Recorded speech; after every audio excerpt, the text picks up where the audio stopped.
teman pemilih, apa kabarnya?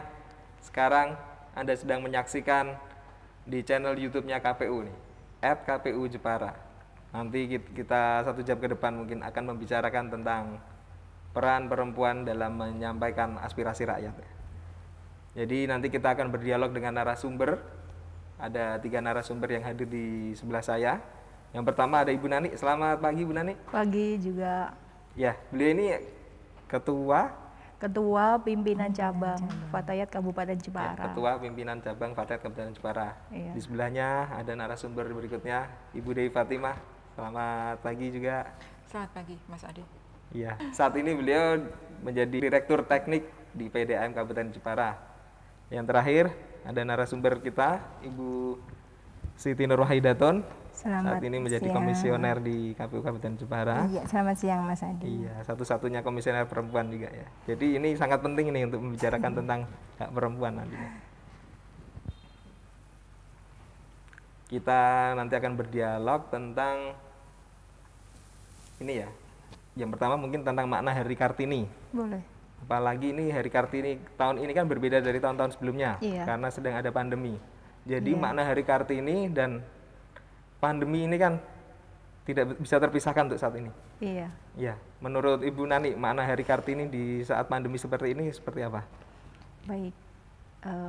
Kalau berbicara tentang makna gitu, nanti pengertiannya juga boleh ditinjau dari banyak segi begitu ya. Iya, iya. Mas Adi gitu ya.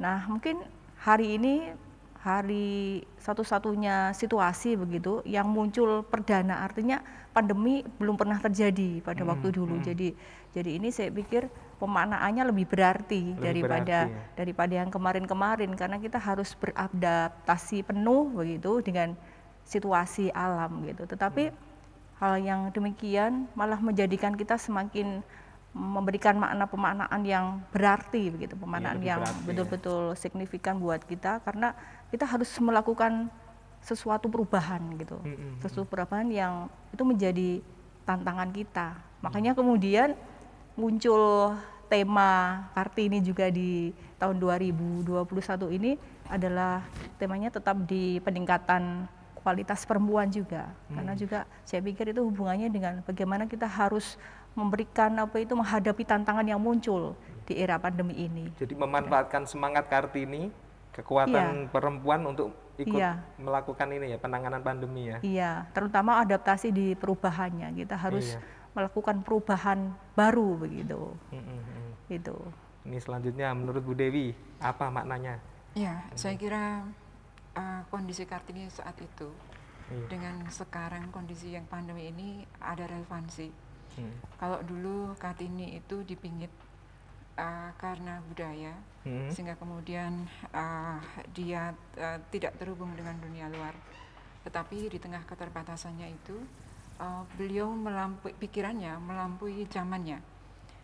Karena dia pada saat dipingit itu pun juga berupaya untuk melakukan perubahan-perubahan melalui karyanya, dan juga dia tetap berhubung dengan dunia luar, menghasilkan puisi-puisi yang sampai sekarang pun juga bisa kita nikmati.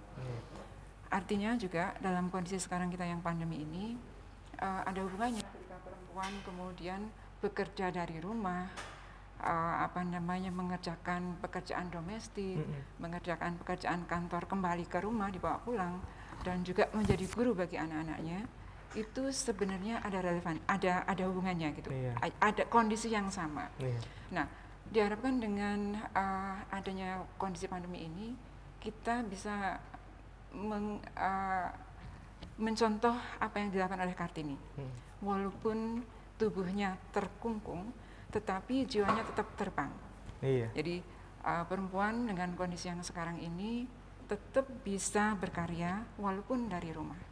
Seperti Kartini saat itu, walaupun dia dipingit, tetapi dia bisa menginspirasi perempuan untuk tetap mendapatkan haknya dalam bidang pendidikan. Kemudian juga dia berkarya, menghasilkan buku Habis Gelap Terbitlah Terang. Jadi tidak ada alasan keadaan tertentu yang kemudian menghambat seorang perempuan untuk berkarya ya. Jadi setiap perempuan pasti punya peran Iya. lebih ya kalau punya niatan ya. Nggih. Iya. Apalagi nggih. Ya, untuk Bu Siti mungkin ada Ya, pendapat mungkin yang berbeda. intinya sama ya Mas Andi. Iya. Jadi memang untuk kondisi sekarang itu tidak jauh beda dengan setahun yang lalu. Dalam artian mungkin setahun yang lalu virus corona COVID-19 itu baru mulai masuk. Iya. Jadi masyarakat itu ada rasa kekhawatiran, ketidakpastian, kegalauan yang tinggi gitu ya menghadapi corona ini. Dan ini udah setahun lebih, mungkin masyarakat sudah bisa beradaptasi dengan situasi sekarang, apalagi sekarang sudah ada vaksin. Tapi apapun kondisinya, kalau menurut saya sepakat dengan Mbak Nani sama Bu Dewi tadi bahwa kita dalam memaknai Hari Kartini itu kita memang harus meneladani sifat Kartini, yaitu yang pantang menyerah. Seperti Mbak Dewi ungkapkan tadi bahwa salah satu tulisan dari Ibu Kartini, tubuh boleh terpasung, tapi pikiran atau jiwa bisa kemana-mana. Ini bisa kita aktualisasikan. Ini sangat relevan dengan kondisi sekarang. Gitu. Jadi memang di sini sebagai seorang perempuan memang harus kuat, harus maksimalkan perannya. Iya. Ya itu memang sekarang bukan menjadi alasan perempuan harus terpasung harus ini. Ini buktinya narasumber kita seorang perempuan punya ini ya dedikasi di setiap bidangnya masing-masing ya, punya peran penting juga ini. Terus kemudian aku mau bertanya lagi nih, bagaimana Ibu ini melihat fenomena pandemi di tingkat keluarga? Jadi di lingkup yang terkecil dulu ya, di tingkat keluarga. Jadi bagaimana kita harus mampu mempertahankan psikologis dan ini ya, apa ya, dalam menghadapi pandemi ini. Jadi psikologis keluarga bisa tetap kuat, peran seorang perempuan di dalamnya itu harus seperti apa, karena ekonomi juga sulit kan. Nah itu mungkin dari Ibu Siti dulu ya. Oke. Memang situasi sekarang itu merupakan ujian terutama bagi perempuan ya di semua lini kehidupan. Saya kira ya semuanya kita menghadapi ya kondisi ini memang berat, cukup berat untuk kondisi pandemi ini. Tapi di sini perempuan itu mempunyai posisi sebagai ibu rumah tangga, ada ibu bekerja, ada yang sebagai warga masyarakat biasa. Saya kira sebagai perempuan bisa maksimalkan perannya dalam artian untuk memutus mata rantai penularan COVID itu memang untuk sementara ini yang terbaik kan dengan memakai masker, menerapkan protokol kesehatan, protokol secara kesehatan disiplin dari lingkup yang terkecil dulu dari ya. lingkup yang terkecil di keluarga. Jadi kita bisa selalu mengingatkan anak kita mungkin kalau keluar harus pakai masker, dan selain itu juga kita harus bisa menjadi contoh buat masyarakat sekitar. Kita harus menerapkan protokol kesehatan ini secara konsisten kan gitu ya. Jadi selain sebagai ibu rumah tangga misalnya, kita juga berusaha membuat kondisi di nyaman tuh di rumah itu nyaman, malah kebalik ngomongnya gitu ya Mbak Nani ya. Iya, karena memang untuk saat ini untuk anak-anak itu yang paling aman ya stay at home. Dimana kita sebagai ibu bisa menyediakan tempat yang nyaman buat anak-anak di rumah, itu peran nggak mudah loh. Sebagai perempuan Mas. Apalagi secara psikologis juga kan. Karena yang lebih berbahaya itu imun, katanya kan pengaruh dari faktor psikologis juga ya. Iya. Menurut Ibu Dewi bisa menambahkan mungkin? Iya, saya kira dalam situasi seperti ini perempuan menunjukkan kelasnya sebagai orang yang tangguh, sekaligus juga rentan. Jadi perempuan kemudian dalam masa pandemi ini terbukti memainkan peran yang signifikan di dalam upaya membantu pemerintah menangani COVID-19.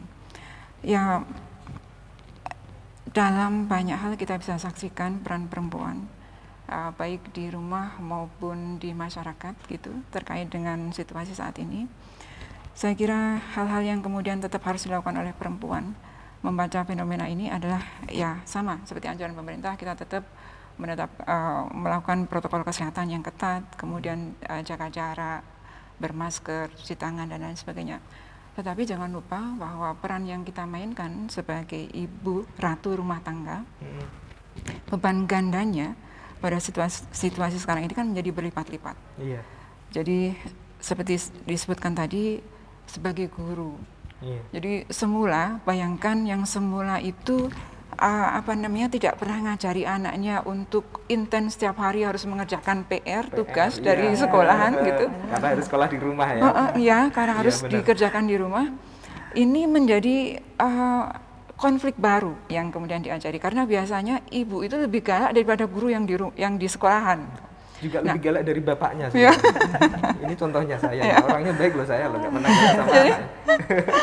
Soalnya anak saya juga ini lebih nurut kalau ibunya yang ngomong. Nah ini peran perempuan kan juga pengaruh ya. Iya. Secara psikologis mereka lebih lebih dekat dengan anak ya. Lebih dekat sama ibu, kadang kan seperti itu juga.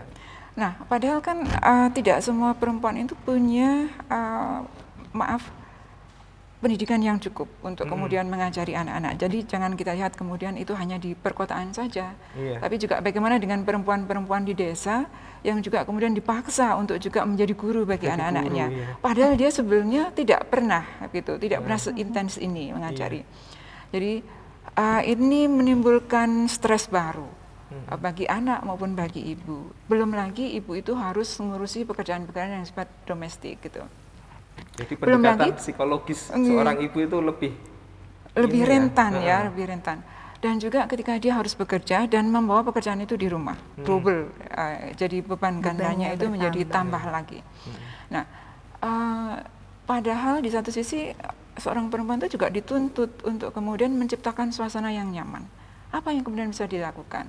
Ya, saya kira mungkin tidak banyak yang beruntung terus kemudian bisa browsing mencari tahu apa yang harus dilakukan gitu, tetapi ini bagian yang kemudian harus dilakukan oleh perempuan, menciptakan suasana yang nyaman dengan mungkin masak bersama, olahraga bersama, bercocok tanam bersama gitu kan, memunculkan lebih kedekatan dengan anak-anak sebagai peluap daripada stres gitu, habis ngajari kan kemudian diajak bersama-sama untuk mengerjakan pekerjaan-pekerjaan tadi secara bersama-sama.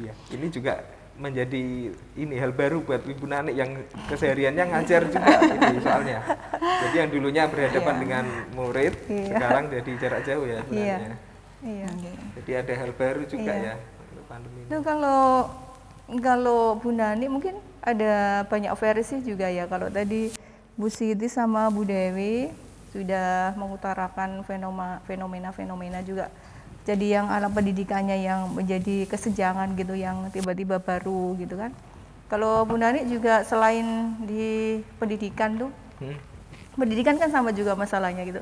Yang pertama muncul masalah itu kan pertama-tama dulu itu saat pandemi muncul itu kan. Kita harus work of home, harus di rumah. Work from home atau sesuatu semuanya harus dilakukan di rumah gitu. Kalau di versi itu tugas saya sebagai guru mungkin juga ini sebuah dilema gitu, karena harus mengajar ala daring ya, dan itu membuat sedikit repot kalau baru awal-awal, itu memang sebuah dilema itu. Di versi kita yang di Fatayat juga yang komunitasnya tadi ibu-ibu saya bilang ada kira-kira komunitas kita sampai 12 ribuan gitu se-Kabupaten Jepara, juga sebuah dilema juga. Yang asal-asalnya kita selalu tatap muka begitu, ada ala ngaji, ada pelatihan apapun semuanya pakai luring, kemudian harus di cancel pakai action di rumah semua. Ini juga sebuah dilema yang juga disampaikan oleh Ibu Siti, semuanya nanti berdampak ke psikologisnya gitu. Terutama kalau di sisi keluarga sudah barang tentu tadi, kalau dari sisi pendidikannya itu membuat sedikit kesulitan awal-awalnya karena kita harus beradaptasi agak beradaptasi baru gitu. Mungkin dalam segi pendampingannya. Ya kalau memang orang tuanya di rumah, kalau kemudian nanti kita menjumpai orang tua yang bekerja di garmen atau di mana harus berangkat pagi pulang malam, itu juga sebuah dilema, fenomena kayak begitu. Lagi juga mungkin kalau kita mengikuti berita-berita gitu yang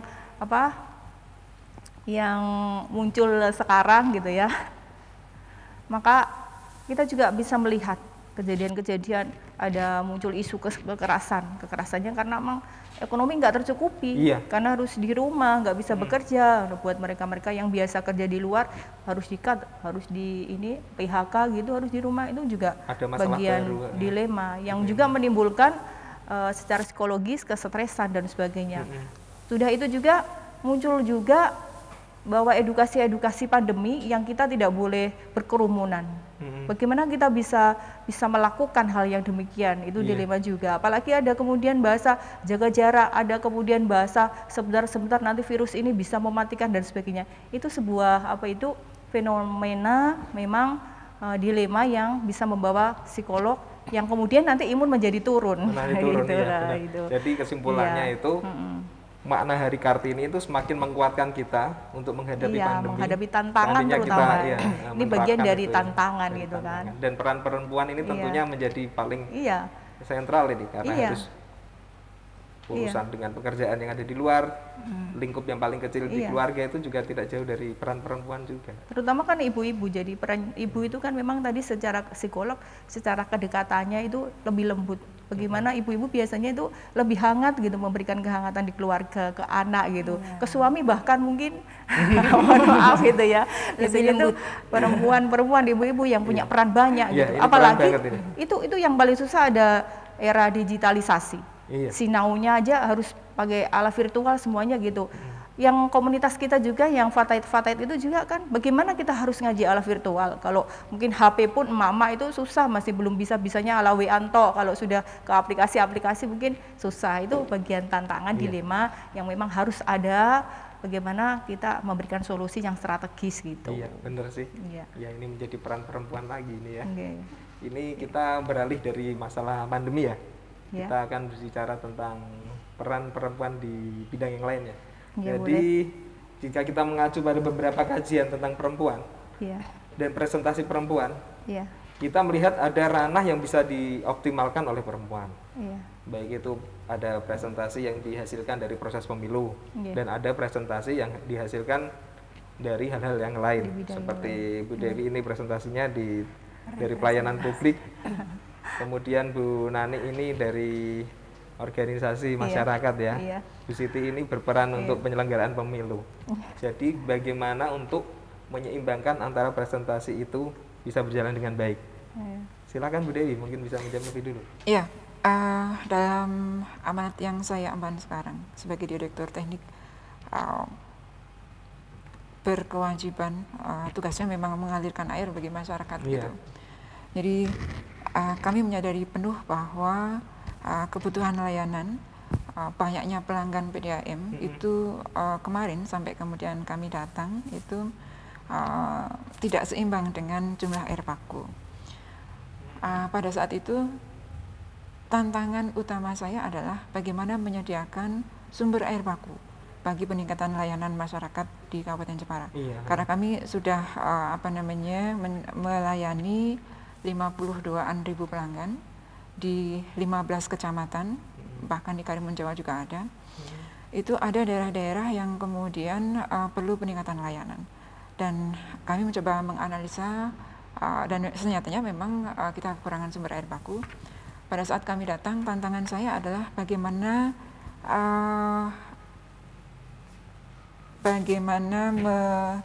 mengadakan sumber air baku. Jadi kami kemudian membangun 10 sumur saat itu.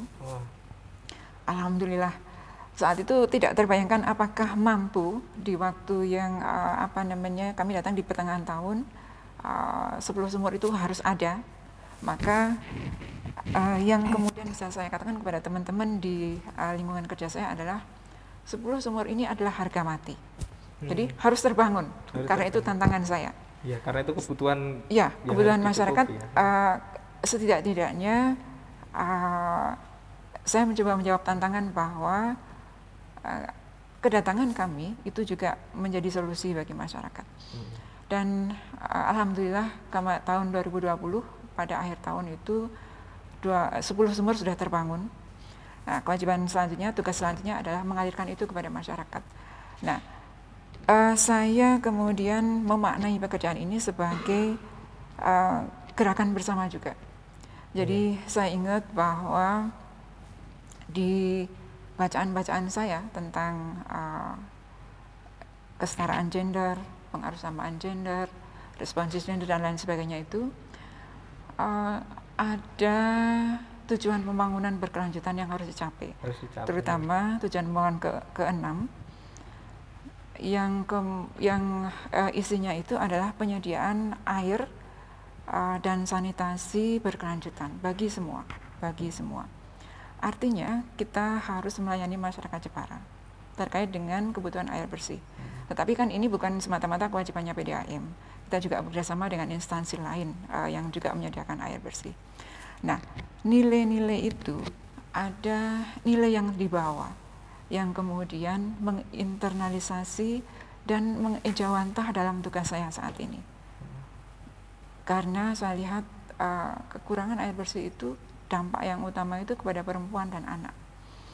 Jadi mereka adalah orang yang rentan kalau kemudian air bersih itu kurang. Saya kira ini masuk akal ya, karena masuk akal sekali.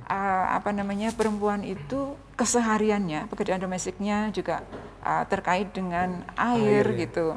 Dan air ini kan kebutuhan yang spesifik, tidak tergantikan. Kalau bahan pokok makanan ada penggantinya, substitusinya. Kalau air itu harus ada. Harus ada gitu. Maka nilai yang kemudian terbawa menginternalisasi itu, bagaimana kemudian itu bisa menjadi terwujud, dan kami bersama-sama dengan teman yang lain mampu melayani masyarakat Jepara. Itu kalau dari sisi pelayanan publik representasinya seperti itu ya. Sekarang dari Ibu Ani, representasi dari organisasi yang ini. Iya. Ini mungkin. Baik, ini beda lagi kajiannya berarti ya Mbak Dewi. Tadi dengan PDAM, dengan keairan, dengan peran keairan. Nah, mungkin kalau saya lebih ke ini peran sebagai bagaimana bisa ikut bergabung di peran politik atau yang lainnya begitu ya. Sebenarnya ini bagus juga karena kita kan actionnya juga mengawali action yang bahasanya sekarang itu isu hangatnya action feminisme. Jadi action feminisme yang mana kita harus membawa kesetaraan gender bahasanya begitu. Dan itu memang kalau strategis apa gitu biasanya ya, atau jalan-jalan apa yang sudah ditempuh agar representasi perempuan itu bisa tercapai baik di politik ataupun di lainnya gitu. Mungkin kalau ini juga mungkin sebagai cocok buat kita karena komunitasnya banyak begitu ya. Mungkin kita sudah kalau di Fatayat ya sudah memulai hal yang demikian dengan membaca kancah kepolitikan bahwa kita itu peran atau potensi sebenarnya juga. Jadi di organisasi itu juga ada sebenarnya pengalaman politik yang disampaikan. Jadi isu kita itu kan memang genderisasi, bahkan LKD kemarin gender itu harus jadi satu-satunya materi yang memang harus terpenuhi. Kalau nggak ada materi gender nanti sertifikat nggak muncul karena kita memang memunculkan, mengorbitkan kaum perempuan gitu. Intinya kalau di kancah politik yang kemudian kemarin sudah ada representasi bahwa persentase dari laki-laki dan perempuan sudah ada perempuan menjadi 30%.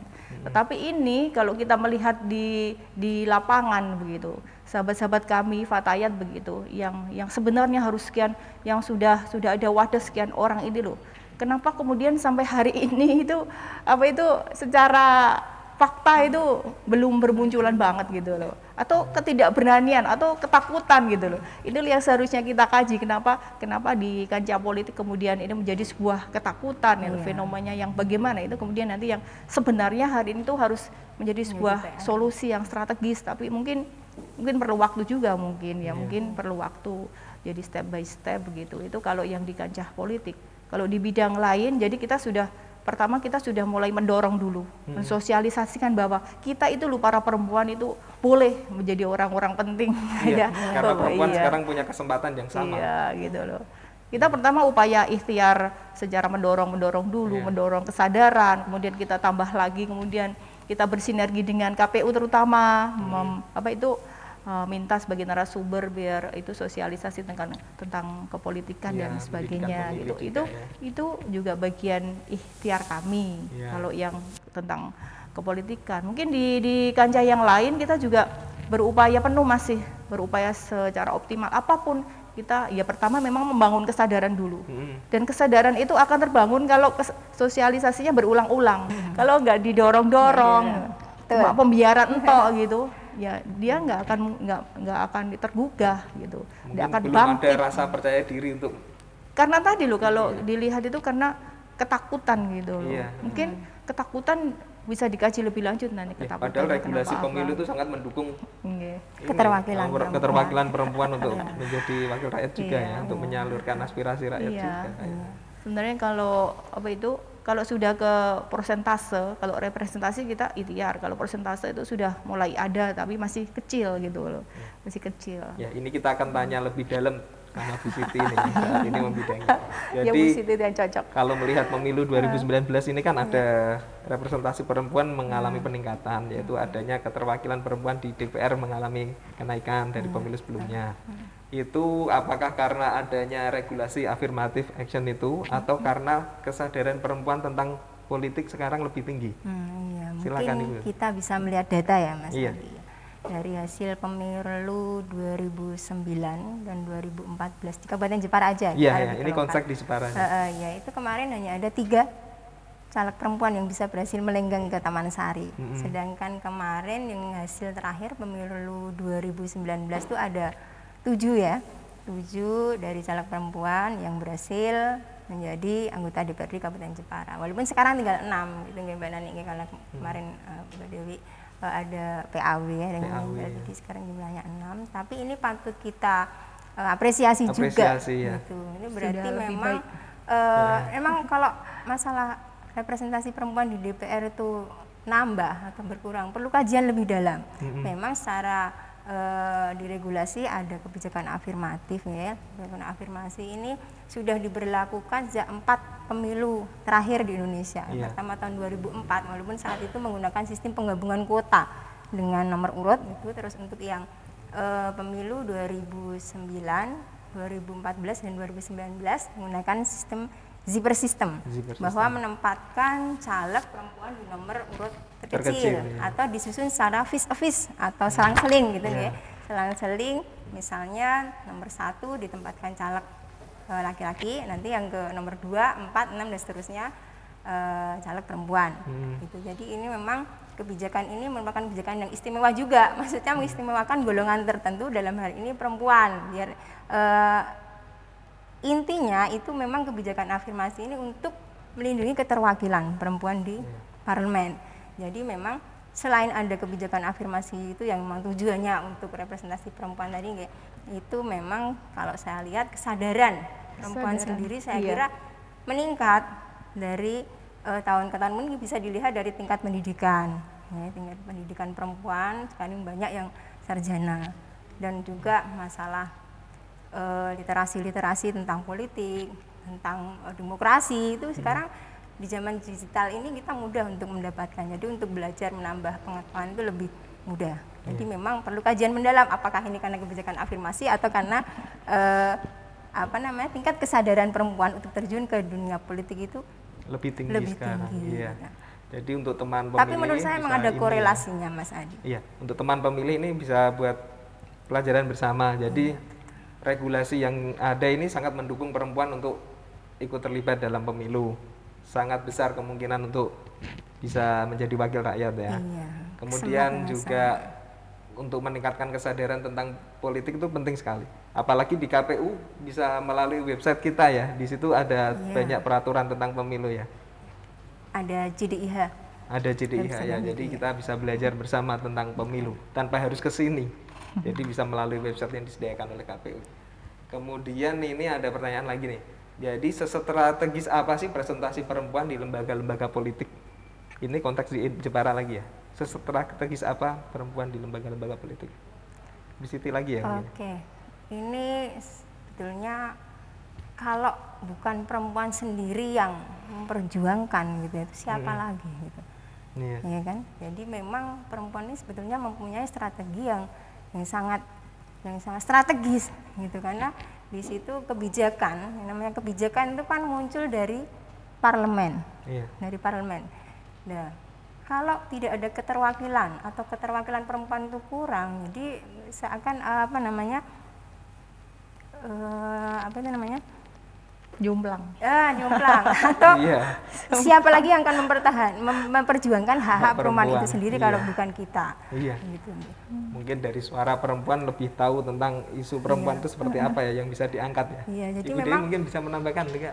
Iya, saya kira perempuan harus terlibat dalam pengambilan keputusan yang melibatkan perempuan.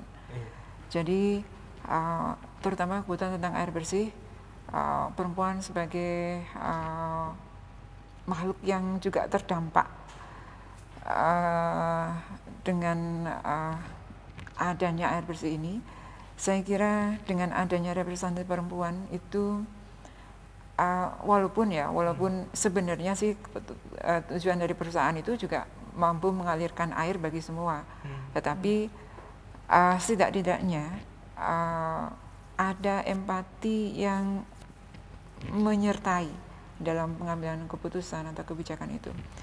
Saya paling sedih itu kalau kemudian ada telepon yang masuk yang menyatakan, Bu, saya ini nggak bisa wudhu, padahal di masa pandemi ini kan juga sering harus cuci tangan gitu. Harus lebih rutin. Airnya nggak ada, bagaimana ini gitu.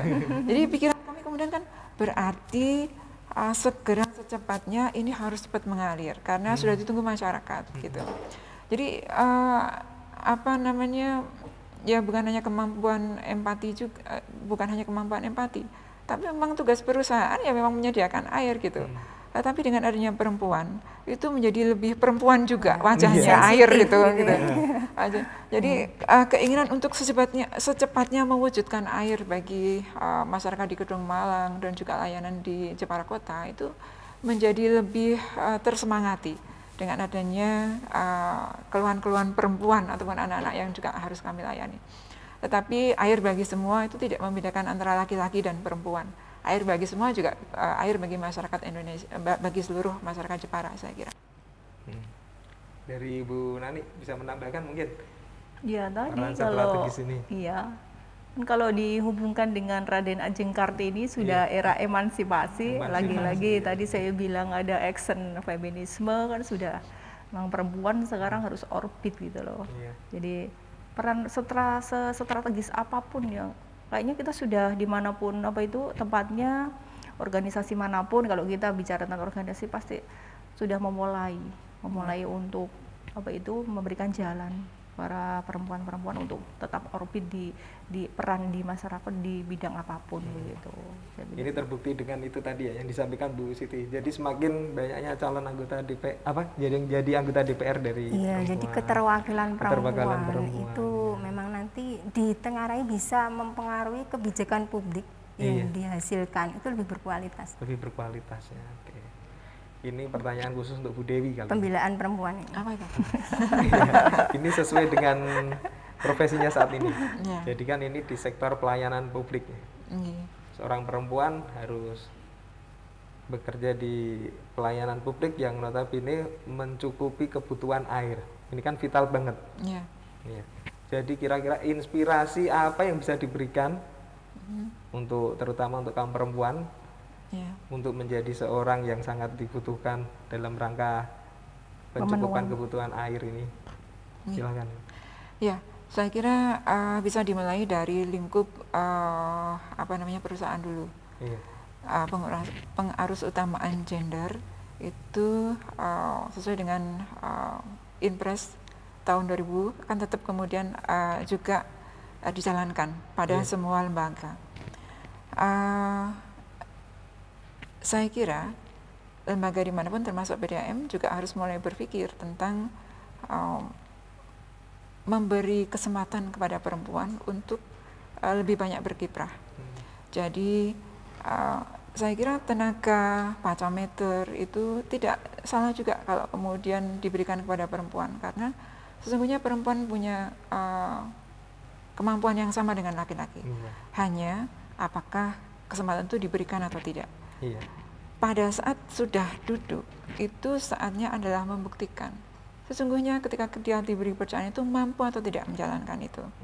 Jadi affirmative action, tindakan khusus sementara ini memberi peluang pada perempuan, tetapi perempuan pada saat diberi kesempatan di posisi apapun, di posisi apapun, di jabatan apapun, baik itu kalau di kami ya pacameter atau kemudian harlep sekalipun, atau di bagian keuangan, bagian yang sifat-sifatnya perempuan, itu ya memang harus menunjukkan kemampuannya gitu. Perempuan harus menunjukkan bahwa dirinya sama dengan laki-laki dalam hal kemampuan, bahkan mungkin lebih, Karena sesungguhnya perempuan itu mampu berperan ganda. Ketika bekerja di rumah, ketika bekerja di kantor, ketika laki-laki pulang ke rumah langsung tidur, perempuan itu juga masuk. Iya, ada dua tanggung jawab yang bisa bergelut dengan tugas domestiknya tinggalkan, gitu. Ya, saya kira beri kesempatan kepada perempuan untuk berkarya. Dan kepada kaum perempuan, mari tunjukkan bahwa kita sesungguhnya mampu untuk menunjukkan bahwa kita mampu.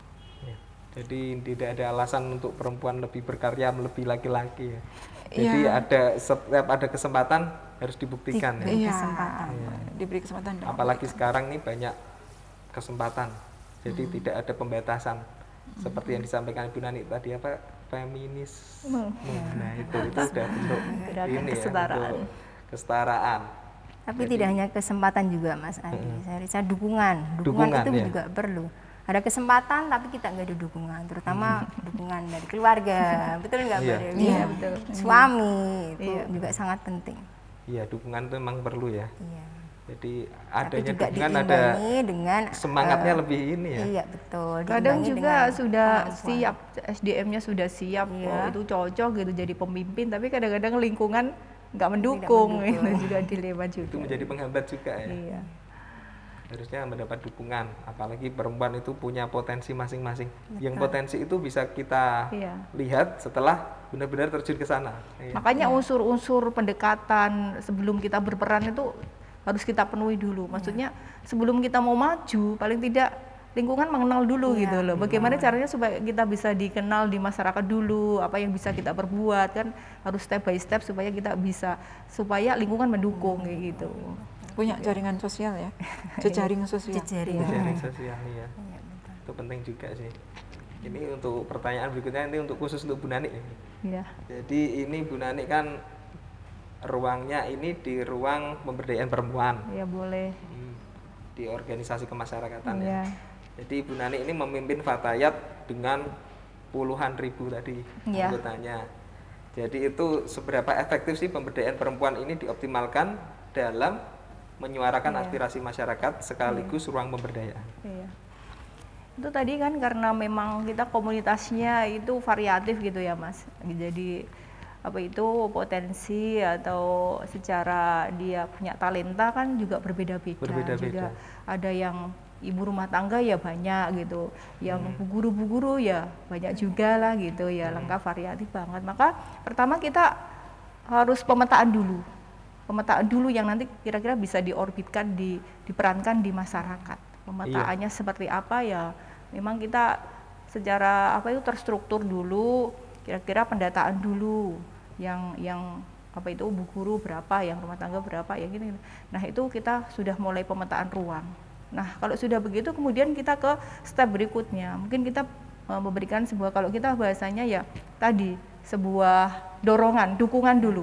Jadi kita tentang orang-orang yang di depan itu pertama membangun kesadaran dulu bahwa kita perempuan itu loh punya peran yang penting dimanapun. Baik tadi kita bisa dimulai dari keluarga, mulai dari apa itu kelas RT gitu, atau bahkan mungkin yang jadi boomingnya itu Fatayat itu kan mungkin banyak para daiyah gitu lah. Ya banyak yang gitu. Mungkin itu bisa kita petakan dulu. Nah, dari situ kita bisa tahu potensinya ya. Iya, jadi kita bawa kemana gitu. Jadi enggak cuma kemudian duduk di tempat saja, tetapi bagaimana kita supaya bisa bergerilya kemana-mana gitu. Dan hari ini kita sudah memberikan, termasuk itu kan upaya pemberdayaan perempuan dari satu versi dulu. Mungkin kalau daiyahnya kita bisa berikhtiar memberikan sebuah upaya strategis, ikhtiar strategis yang kita mungkin bersinergi dulu dengan OPD atau instansi stakeholder yang sesuai gitu. Seperti kita mungkin bersinergi dengan Kemenak begitu, kita akan membuat sebuah sekolah madrasah daiyah gitu kan, yang asalnya hanya berdaiyah di lingkungan sendiri, mungkin dengan kita mendukung, dengan kita memberikan sosialisasi, dengan kita membuka jalan. Pertama kan membuka jalan, kalau nggak dibukakan jalannya, mereka juga nggak tahu jalannya gitu kan. Itu upaya ikhtiar kita agar mereka bisa masuk ke ruang-ruang yang tepat juga. Itu kalau misalkan daiyah. Kalau kemudian pemetaan ke tempat-tempat yang strategis di pemerintah daerah. Kemarin tuh kita sudah memulai pada waktu ada perekrutan BPD. Jadi kita juga pertama ya tadi memberikan dorongan dulu. Setelah memberikan dorongan, kita petakan dulu kira-kira itu kita ada enggak tempat untuk kita ada apa itu di pemerintah daerah, di pemerintah desa ada enggak gitu. Kita komunikasikan dulu dengan pemerintah desanya atau kita lewat pemerintah daerah dulu. Kita komunikasikan, oh ternyata dikasih ruang, dikasih tempat. Nah, itu kemudian kita actionkan, kita harokah bahasanya kita itu. Nah, dan kemarin sudah terbukti, alhamdulillah itu hampir di setiap desa hampir itu sudah ada keterwakilan perempuan dan notabene-nya juga dari kita. Artinya pendidikan kita, ikhtiar kita ada sedikit berhasil gitu loh. Itu contoh-contoh kecilnya. Iya, kita. Manfaatan mengoptimalkan peran perempuan. Iya, dimanapun tempatnya lah gitu. Iya, sesuai gitu. dengan potensi mereka ya. Bagaimana menurut Bu Siti nih langkah-langkah yang diambil oleh PDAM dari Bu Dewi dan yang dilakukan oleh Fatayat NU ini?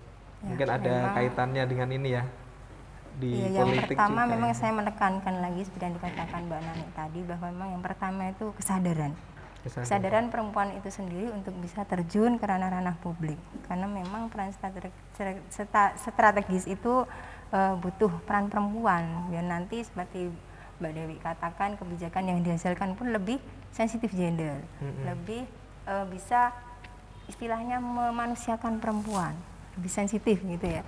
Jadi emang kesadaran itu penting dan juga seperti yang saya katakan tadi, selain kesadaran juga dukungan, tapi tentunya juga harus didukung dengan kapabilitas dari perempuan itu sendiri, ya, kemampuan seperti tingkat pendidikan, pengetahuan itu juga harus dipenuhi oleh perempuan itu sendiri gitu. Karena memang dari survei yang sempat saya baca itu memilih caleg perempuan itu memang yang pertama intelligence. Jadi tahu oh iya perempuan ini pinter. Selain juga memang udah populer ya, sudah udah lama terjun di dunia politik. Jadi memang kapabilitas kesadaran tadi saya tekankan lagi, kesadaran perempuan itu sendiri dari dukungan dan juga meningkatkan kemampuan perempuan. Jadi perempuan ini ada ruang yang bisa dioptimalkan, tapi harus memperhatikan kapabilitasnya. Harus didukung dengan lingkungan juga. Siapa tahu dari situ potensinya ini ya bisa menjadi lebih berkembang. Berkembang. Ini pertanyaan untuk semua yang hadir di sini ya. Jadi jika perempuan itu sering dianggap paling tahu dan paling peka soal isu perempuan, seberapa penting menjadi kesadaran bersama kaum perempuan untuk terjun ke ruang-ruang pengambilan keputusan penting? Bu Nani silakan, mungkin yang mengawali. Ya, pertanyaannya seberapa penting? Ya penting banget gitu. Sebenarnya seberapa penting ya. Apalagi saya bilang sudah era inilah keperempuanan lah, kesetaraan gender. Memang harus betul-betul dibangun gitu. Dan belum bisa ini terpenuhi secara optimal saya lihat itu. Jadi sampai ke tingkat bawah itu pasti nggak pede gitu loh. Dan itu kayaknya harus dirubah secara perubahan. Kalau kita itu kalau ada turba sampai ke tingkat bawah itu pasti bahasanya itu saya tidak bisa bunda, saya tidak bisa. Lah itu loh, itu dari zaman dulu waktu aku kecil sampai aku tua itu bahasanya pasti begitu. Kalau kita berikan sesuatu yang agak sedikit ada tantangan, bahasanya jawabannya pasti begitu. Saya tidak bisa gitu. Apalagi kita dorong-dorong pertama masuk ke kancah politik itu, pasti dia bilang saya tidak mampu kayak gitu. Nah itu loh yang kita harus perlu itu kita rubah banget gitu. Makanya ya penting banget agar perempuan-perempuan itu punya peran penting. Kalau bahasa kita itu ya khairunas anfa'uhum linnas. Jadi perempuan juga harus memberikan sesuatu kontribusi di masyarakat sama dengan yang diberikan oleh para bapak-bapak atau kaum laki-laki itu gitu. Tapi memang artinya perempuan harus masuk ke ruang-ruang pengambilan keputusan penting ya. Ya iya. Seperti di parlemen tadi. Iya sama. Di perusahaan. Ya harus ke yang level tinggi, mulai dari tingkat bawah pun itu sebenarnya itu pendidikan. Jadi kalau ketua-ketua misalkan ini bicara organisasi ya, mereka jadi pimpinan ranting bahasanya kalau ketua di tingkat itu harus mampu memulai. Oh ini keputusan yang berat dan harus dilakukan. Nah itu kan termasuk pembelajaran kan, termasuk edukasi juga. Itu kan kita itu bisa kesadaran kita terbangun itu kan karena edukasi, karena sosialisasi dan edukasi itu kalau kita melihatnya perjalanan kita memang harus terus-menerus gitu. Nggak cuma 1-2 kali, mungkin KPU juga nanti demikian. Kalau mungkin undangan pelatihan hanya 1 kali 2 kali nggak mempan gitu kan orang kita itu harus reguler, rutin harus ya? terus menerus kayak gitu, rutin terus menerus gitu, diulang-ulang gitu. Jadi membangunnya itu diulang-ulang dulu. Nah kalau sudah nanti ada tahapan bagaimana supaya unsur ketercapaian itu bisa tercapai, bisa dikenal dulu oleh masyarakat gitu. Kadang kan kapasitas terpenuhi gitu, tapi tetangga-tetangga nggak kenal, bagaimana bisa memilih kalau nggak kenal kayak gitu loh. Itu termasuk bagian-bagian dilema tantangan. Maka ya saya bilang kalau ditanya sejauh mana pentingnya, sangat penting. Sangat penting banget. Ini seperti yang diutarakan Bu Dewi tadi ya. Jadi perempuan itu lebih tahu tentang kebutuhan air.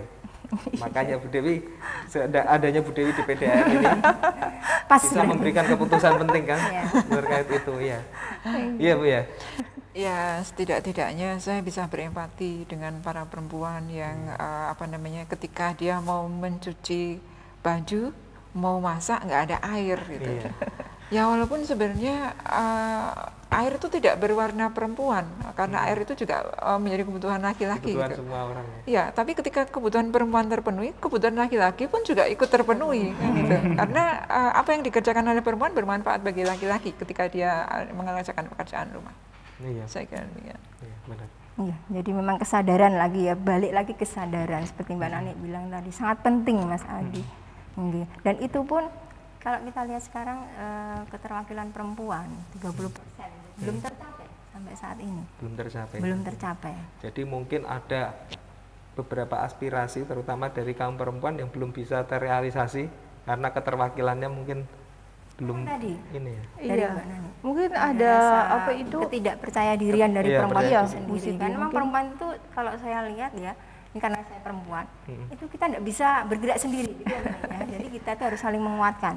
Gitu. Sesama perempuan, bukan malah saling melemahkan. Iya. Jadi isu tentang perempuan itu yang paling tahu perempuan. Jadi untuk pengambilan suatu keputusan yang menyangkut perempuan itu peran perempuan paling penting juga ya. Jadi lebih tahu sebenarnya. Ya sih. Dan kadang-kadang perempuan itu mungkin terjangannya lebih rapi, jangan tersinggung loh Pak. Enggak lah. Aku kalau itu memang mengakui lah. Ini lagi nih pertanyaan ini untuk Ibu Dewi dan Ibu Nani nih. Jadi di era digital ini kan menuntut siapa saja baik perorangan maupun lembaga untuk melakukan langkah-langkah kolaboratif. Ya seperti kita ini kolaborasi dengan ibu-ibu yang hadir di sini ya.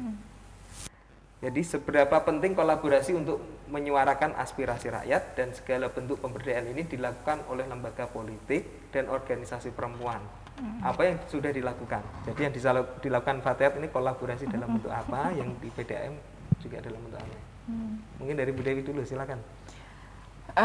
Saya kira di masa sekarang ya, ketika kemudian medsos itu memegang peranan penting untuk menyuarakan ataupun juga menginformasikan hal-hal yang dilakukan oleh suatu lembaga, saya kira optimalisasi dari medsos ini menjadi hal yang kemudian tidak bisa ditinggalkan.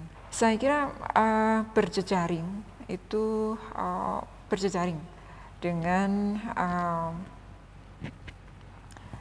pelanggan ataupun juga dengan media massa untuk dalam hal ini kita menginformasikan pekerjaan kinerja perusahaan ya, ataupun apa yang sudah dilakukan oleh perusahaan itu menjadi penting. Jadi informasi itu kan bisa satu arah, bisa dua arah, yang sifatnya itu pemberitahuan ataupun sifatnya itu timbal balik gitu. Misalnya kita ada pekerjaan perpipaan yang karena itu rusak sehingga kemudian pelanggan ini terdampak. Jadi kan kita memanfaatkan medsos juga untuk memberitahu pelanggan, tapi melalui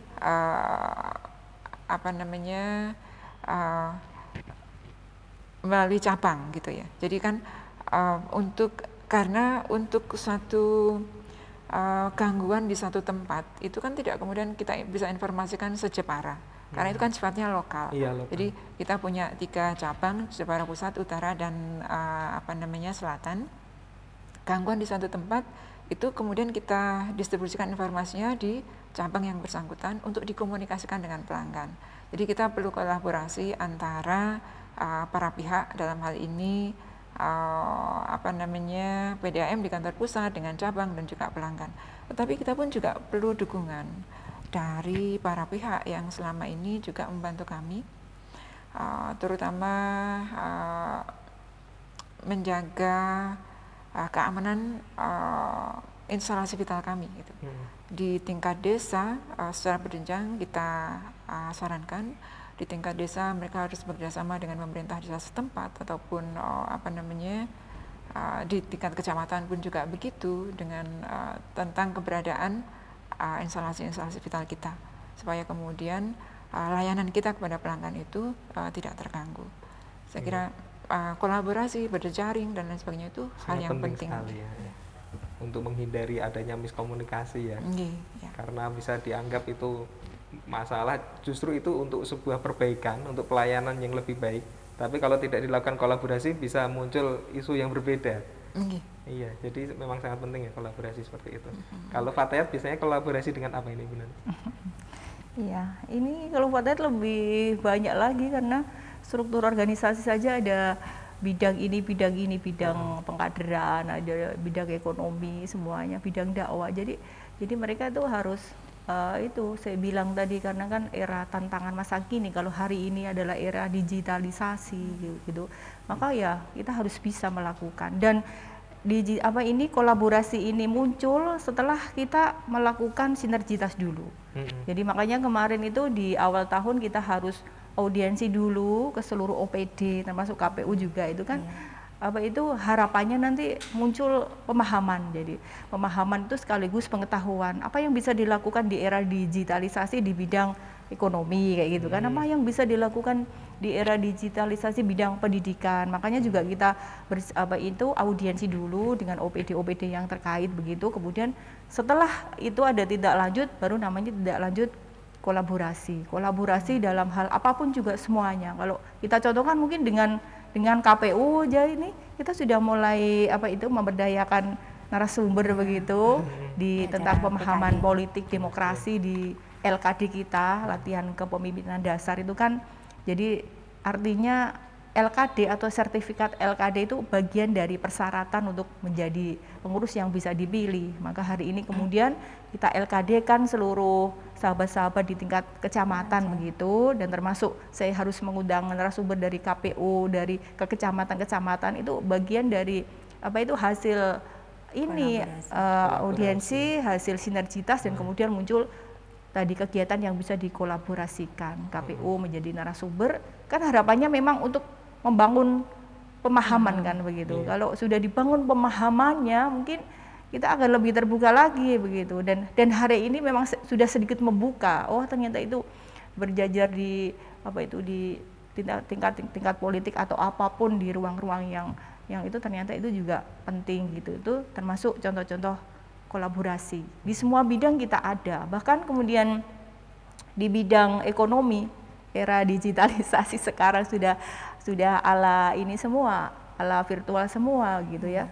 Itu juga bagaimana kita bisa mengundang stakeholder yang sesuai begitu, memberikan edukasi atau pembelajaran. Kepiye caranya supaya aku dodolan iki kok omah bisa gitu kan, era yang pandemi. Piye caranya supaya di era pandemi kita nggak bisa keluar tapi kita bisa beroutput, menghasilkan kayak gitu. Itu juga sesuatu yang harus kita sinergikan, yang nanti muncul sebuah kolaborasi. Itu sudah kita lakukan itu Fatayat di semua bidang gitu, dengan sinergi dengan bahkan sinergi sampai ke pusat juga, karena di PP Fatayat kita yang dulu itu kan sudah masuk juga di kementerian banyak itu, termasuk juga Menteri Tenaga Kerja, kemudian ada lagi banyaklah gitu yang berperan di pusat juga. Maka kita juga bersinerginya nggak cuma di sini saja tapi sampai ke pusat juga, sehingga kolaborasi itu muncul. Bagaimana misalkan ada sesuatu yang bisa digayuh dari pusat begitu untuk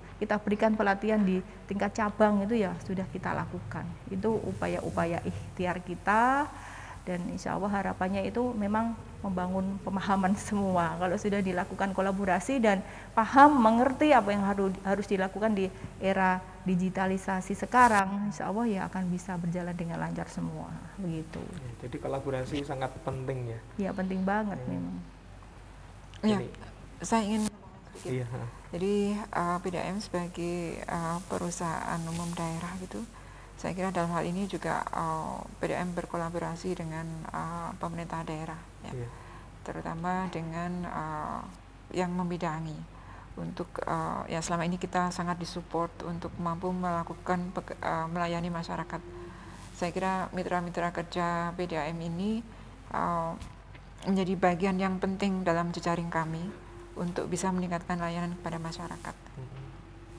Ya, jadi biar ada pemahaman bahwa PDAM itu melakukan kinerja semaksimal mungkin, jadi perlu adanya kolaborasi dengan pemerintah daerah. Iya. Jadi memang kolaborasi ini bisa memunculkan potensi yang tadi kita bicarakan itu. Apabila di Fataya tadi kita tentukan ini apa, masing-masing kemampuannya, terus iya. kita salurkan Pemetaan, kolaborasi ya. dengan ini ya, biar Pemetaan. bisa tersalurkan Iya. potensinya. Ya. Ini kembali lagi tentang politik. Ya. Jadi tadi kita dalam obrolan kita kan banyak perempuan yang tidak merasa yakin untuk terjun ke dunia politik, termasuk kesadarannya kan masih rendah ya. Jadi seberapa penting sih pendidikan politik untuk perempuan itu, Bu Siti? Sangat penting ya. Jadi yang kita bicarakannya penting semua, Mas. Penting Mas semua. Adi, ya, kesadaran tuh. Pertanyaannya Pendidikan penting politik semua. penting. Karena apa? Kalau kita melihat di PT Kabupaten Jepara, Iya. pemilu 2019 kemarin ada 876.490 pemilih ya. Itu terdiri dari untuk yang laki-laki 437.000 sekian, sedangkan yang perempuan 438.948. Ini Hampir selisihnya terpaut 1.406 pemilih. pemilih. Jadi perempuannya lebih banyak.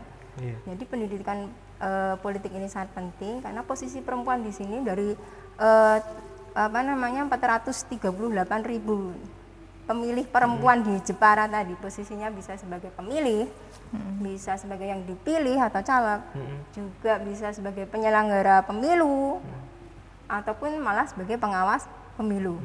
Jadi ini kalau misalnya pendidikan politik ini berhasil, meskipun perempuan itu sebagai objek dalam artian pemilih, itu pun akan menjadi pemilih yang berdaulat, berkualitas. Jadi pemilih yang independen, yang benar-benar tahu memilih calonnya itu ya karena paham benar visi misinya, bukan karena pengaruh lain, misalnya ada money politik misalnya gitu ya. Itu. Jadi kalau pendidikan politik ini bisa mempengaruhi posisi perempuan misalnya sebagai pemilih yang menjadi pemilih yang berkualitas. Kalau misalnya menjadi penyelenggara pemilu atau mungkin pengawas pemilu pun juga menjadi penyelenggara yang berintegritas. Jadi sangat penting yang namanya pendidikan politik ini, Mas Adi. Ya, pendidikan politik sangat penting bagi perempuan ya.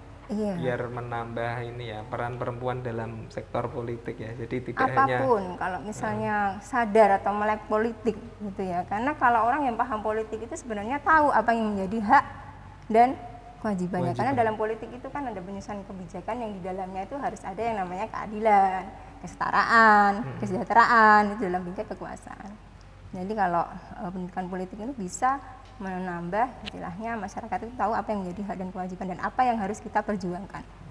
Kalau menurut Bu Dewi, seberapa penting pendidikan politik untuk perempuan?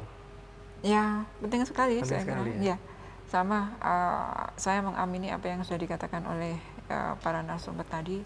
Intinya perempuan harus punya kesadaran untuk memainkan peranannya di wilayah publik melalui pendidikan politik. Pendidikan politik. Ini. Seperti yang dilakukan ini ya Fataya tadi ya, kolaborasi dengan pihak-pihak Terkait. yang terkait Stakeholder sehingga yang ada sesuai. pendidikan politik seperti yang dilakukan dengan KPU ya waktu Iya, itu ya. boleh. Ini khusus untuk Bu Siti. Kiprah KPU dalam memberikan pendidikan ke pemilih perempuan. Ya, memang ini salah satu tugas dari KPU ya. Selain jadi penyelenggara pemilu pada saat tahapan, tapi kita juga mempunyai kewajiban untuk mendirikan suatu pendidikan politik atau pendidikan pemilih, terutama perempuan. Ya segmennya sih nggak hanya perempuan aja, pendidikan ke pemilih pemula gitu ya. Tapi untuk kiprah KPU untuk memberikan pendidikan politik untuk perempuan itu misalnya secara konkretnya kita udah mengadakan penandatanganan MOU ya dengan Fatayat itu bahwa kalau misalnya tadi yang dikatakan Mbak Nani ada acara pelatihan, ya kita sebagai narasumber untuk memberikan pendidikan pemilih karena memang segmennya Fatayat kan perempuan, itu tentang pendidikan demokrasi. Kita juga kerjasama dengan pemerintah kabupaten, kemarin juga menjadi narasumber di Persit, Persatuan Istri Tentara, itu kegiatannya yang istilahnya dimotori ya oleh Kesbangpol. Jadi kita memang kerjasama dengan pihak-pihak pemerintah OPD terkait. Termasuk lokasi kita. Iya, ini juga salah satu Mas Adi. Ini juga salah satu usaha kita untuk memberikan edukasi pendidikan tentang politik. Iya, jadi kalau bagi teman pemilih yang ingin tahu banyak tentang kepemiluan bisa datang ke kantor KPU. Di sini ada ruang namanya Lorong Pintar. Di sini banyak dokumentasi tentang penyelenggaraan pemilu. Ada mulai dari perolehan suara, peserta pemilunya, atau partisipasi. Iya, partisipasinya juga ada. Jadi ini berarti peserta LKD boleh dibawa ke sini ini. Boleh sekali. Jadi ini bentuk pembelajaran politik bagi masyarakat juga. Gratis sebenarnya. Iya. Gratis datang di sini. Gratis. Mungkin anak-anak TK, SD kalau mereka karya wisata gitu bisa diajak ke sini mengenal pemilu sejak dini gitu. Mereka kemudian menjadi lebih kenal dengan KPU, dengan proses sejak mereka kecil. Kan tidak ada larangan ya kalau untuk belajar gitu. Kecuali ikut kampanye ya, dilarang anak-anak. Ini kan bagian dari ilmu sejarah juga ya, karena kita akan belajar tentang pemilu dari tahun ke tahun. Yang selama ini mereka pelajari juga di sekolahan ya. Jadi di sini kita bisa tahu lebih lengkap. Jadi memang salah satu fasilitas itu yang kita sediakan itu selain secara digital bisa membuka website KPU Jepara, kita juga visualisasinya bisa dilihat langsung di lontar. Jadi mungkin kalau anak-anak ya lebih tertarik kalau misalnya datang ke sini ada gambar-gambarnya, lihat maskot dan gitu. miniaturnya maskotnya. Teman pemilih, tidak terasa dialog kita pada siang hari ini membicarakan banyak hal tentang peran perempuan dengan 3 narasumber yang hadir.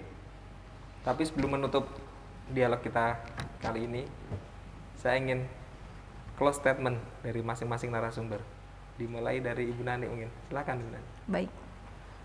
Ini jadi perjalanannya dialog tadi dari peran perempuan dan kekuatan perempuan begitu ya.